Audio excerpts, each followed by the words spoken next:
À quelques jours du réveillon du 31 décembre, Noël Le Graët, le patron de la Fédération française de football et Didier Deschamps se sont rencontrés en Bretagne, comme cela avait été prévu après la finale de la Coupe du Monde perdue par...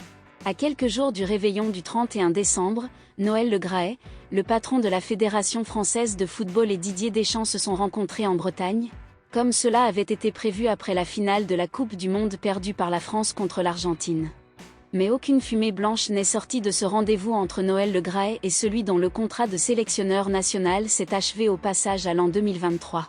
Si aucune information officielle n'a fuité de cette rencontre, l'optimisme semble de mise pour une reconduction de contrat de celui qui a mené Kylian Mbappé et ses coéquipiers au titre mondial 2018 et à la finale 2022 au Qatar.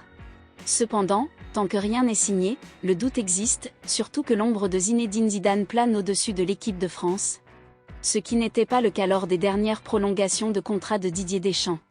Et ce mercredi, le quotidien sportif affirme qu'un point vital bloque totalement une possible signature imminente.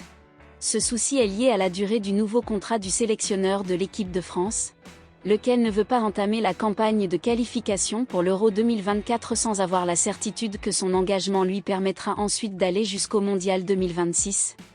Didier Deschamps n'ayant pas apprécié de devoir répondre à des questions sur son avenir à Doha. Didier Deschamps réclame donc de signer pour 4 ans de plus, ce qui pourrait porter son mandat à 14 ans, là où pour l'instant Noël Le Graët ne lui propose que 2 ans de plus. Et selon Damien Degore, si le patron de la Fédération française de football ne veut pas aller plus loin que 2 ans, c'est que lui-même voit son mandat s'achever en 2014. Sauf si d'ici là l'enquête en cours au sein de la Fédération française de football aboutissait à son départ de force, ce qui a priori n'en prend pas le chemin. Entre Deschamps et Le Graët il y a donc un point d'achoppement majeur, mais ce ne serait pas le seul. Même si c'est moins sérieux, Didier Deschamps a également exigé de celui qui devrait être de nouveau son patron que l'équipe de France fasse l'objet d'un traitement parfait, et pas de ce qui ressemble parfois à du bricolage. Même si le Mondial 2022 au Qatar n'a pas été aussi chaotique qu'en 2018 en Russie, il y a eu des bugs.